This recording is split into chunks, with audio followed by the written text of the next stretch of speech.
Bueno, eso digo yo.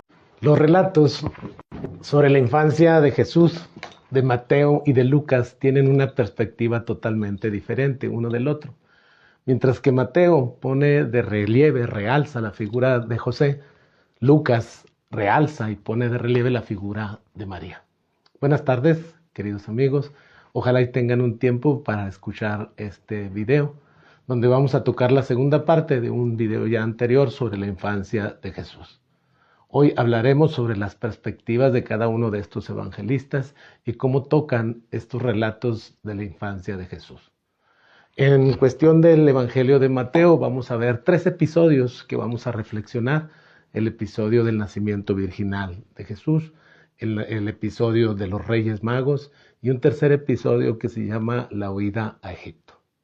En el primer episodio, nacimiento virginal de Jesús, es el ángel el que le revela a José que el hijo que ha concebido María no es obra de hombre alguno, sino que ha sido procreada por medio del Espíritu Santo. Y este hombre, este Jesús que ha sido concebido en el seno virginal de María, cumplirá las perspectivas de ser el nuevo Mesías, el nuevo Moisés, el Mesías Salvador del mundo, el Mesías que en su nombre lleva ya constituida toda su obra salvífica, Yahvé salva, en su nombre Jesús o Yeshua. En esta perspectiva, el Espíritu Santo es el que conoce la fuerza y el poder de este nuevo hombre, Dios, que va a nacer para salvar al mundo. Son los pobres los que conocen el misterioso camino y lo que Dios está fraguando y preparando para recibir la salvación de cada uno de ellos. En el episodio de los Reyes es un poquito más complicado porque es una profecía en cumplimiento. La profecía se va cumpliendo paso a paso según el Evangelio de Mateo. Estos reyes han descubierto una estrella, se les ha aparecido, van siguiendo esa estrella porque se les ha revelado que donde se pose esa estrella se encontrará el Salvador, no solamente de Israel, sino del mundo entero. Esta perspectiva universal se ve en la figura de estos misteriosos reyes que vienen de Oriente. Herodes los cuestiona y se atemoriza y siente pavor, pánico de que un nuevo rey haya nacido. Y entonces comienza esta matanza de los niños en los cuales ve el Mesías, los niños que participan de un lugar muy especial en el corazón de Jesús y que de ellos es el reino de los cielos. De esta manera Jesús huye a Egipto, se refugia allí y entonces los exégetas, los estudiosos de las Sagradas Escrituras ven la figura del nuevo Moisés que sale de Egipto y regresa a Israel para liberar a su pueblo, ahora de manera definitiva y perfecta.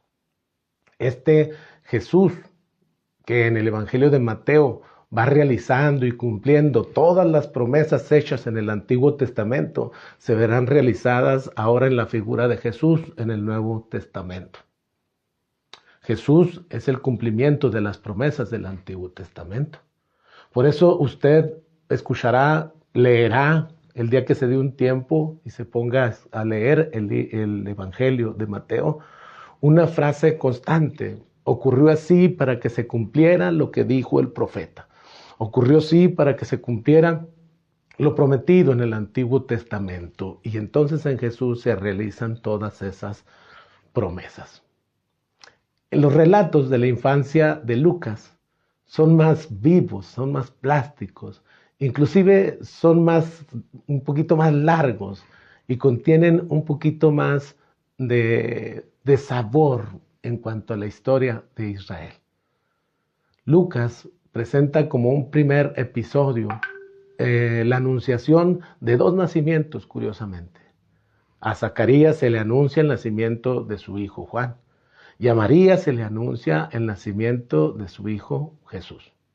Estos 2 nacimientos no ponen de relieve la grandeza de las mujeres, las cuales van a dar a luz a estos hijos. No, aquí los importantes son los que van a nacer, los hijos. Juan nace de una manera misteriosa, maravillosa. Sus hijos, sus papás son unos ancianos. son unos viejos que ya no pueden concebir, y ahí se descubre la grandeza de profeta que va a existir en ese hombre, Juan.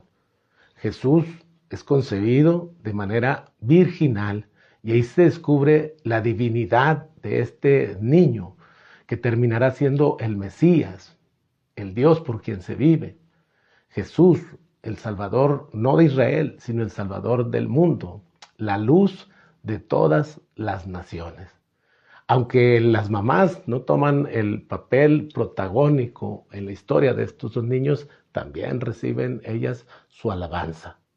Luego, un segundo episodio, Lucas nos presenta cómo brota la alegría a borbotones.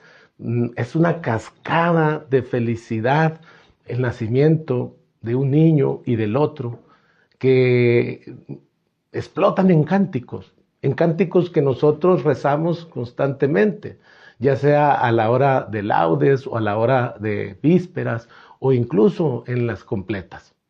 Y entonces María explota en júbilo en su canto del Magnificat. Y entonces puede subir al trono a los pobres y destronar a los poderosos. Zacarías habla de manera fabulosa cuando dice: bendito sea el Señor Dios del universo, en su cántico del Benedictus. Y Simeón no se queda atrás con el Nunc Dimittis.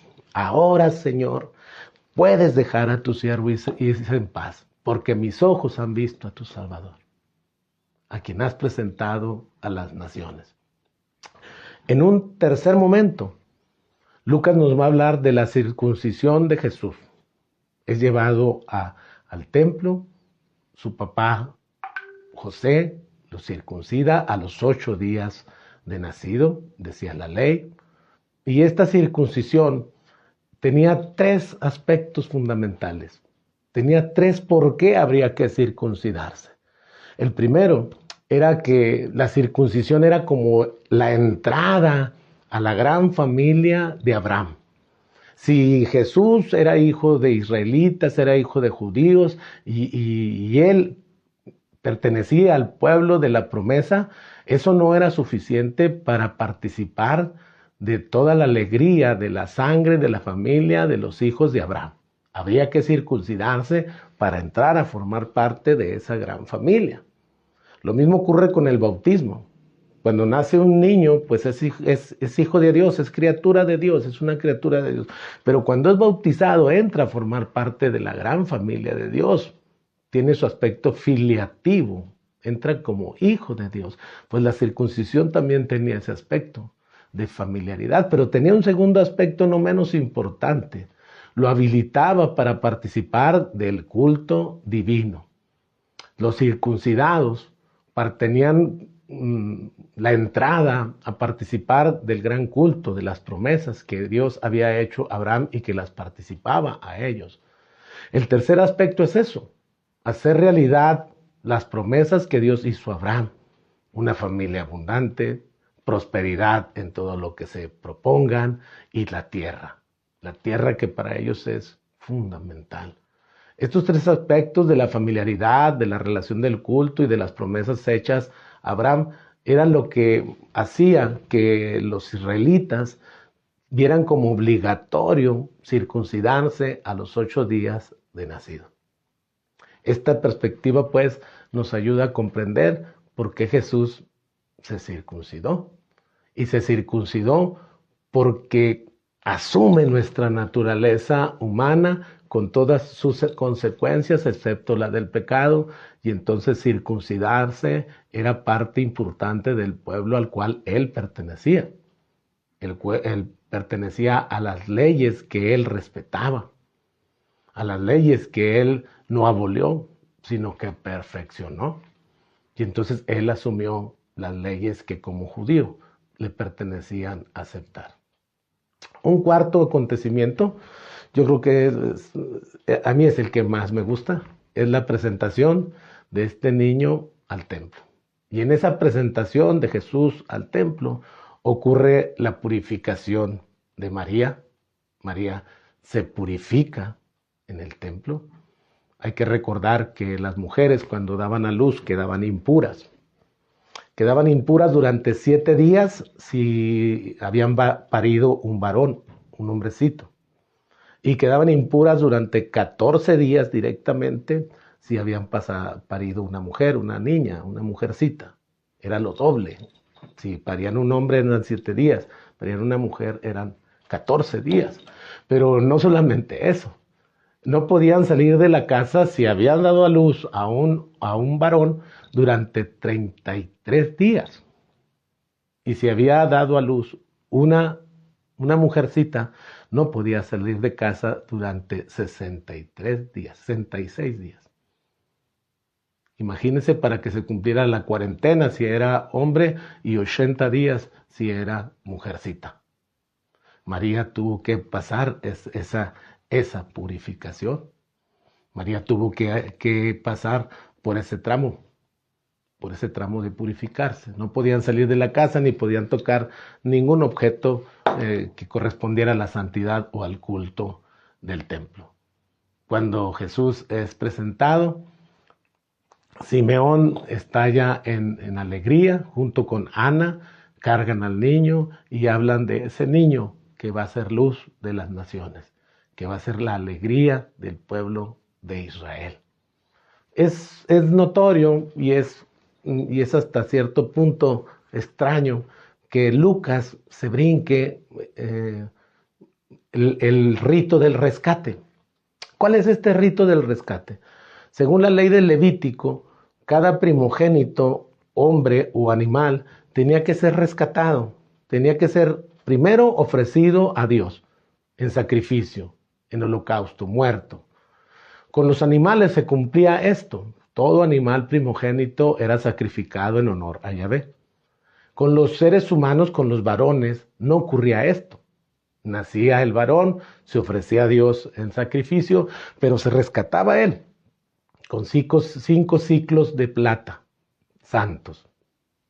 Si el papá no podía rescatarlo por la pobreza o porque no tenía dinero o porque simplemente no quería rescatarlo, el niño, el joven, estaba obligado a rescatarse a sí mismo cuando llegara ya a una edad adulta.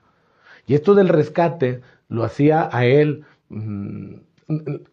como receptáculo de las promesas que Dios había hecho a Abraham. Y entonces era declarado libre. Estos 5 ciclos podían ser pagados en cualquier lugar del país, siempre y cuando el sacerdote lo declarara a él libre y rescatado. Lo mismo ocurría con las mujeres. Cuando terminaban su tiempo de purificación, iban con el sacerdote y quedaban totalmente libres de la impureza a la cual se habían hecho acreedoras por medio del embarazo y de la aparición del hijo o de la hija que habían tenido. Esto es muy interesante y esto lo veremos en un tercer episodio, en un tercer capítulo, cuando estudiemos, por ejemplo, qué hace Jesús a los 12 años en el templo y la vida oscura de la infancia de Jesús. Hasta dónde llegan los evangelios, hasta dónde acotan, cuál es el límite que tienen, y eso lo estudiaremos en un tercer capítulo de esta infancia de Jesús. Acompáñenos, síganos viendo. Les pido de favor que vaya al canal de YouTube, se suscriba, por favor, y háganos preguntas o háganos también observaciones, o también si usted quiere, puede sugerirnos que toquemos un punto importante, un tema importante que usted cree que se nos ha pasado o que usted tendría interés en escuchar. Bueno, eso digo yo. Que pase una excelente tarde de lunes. Dios me lo bendiga.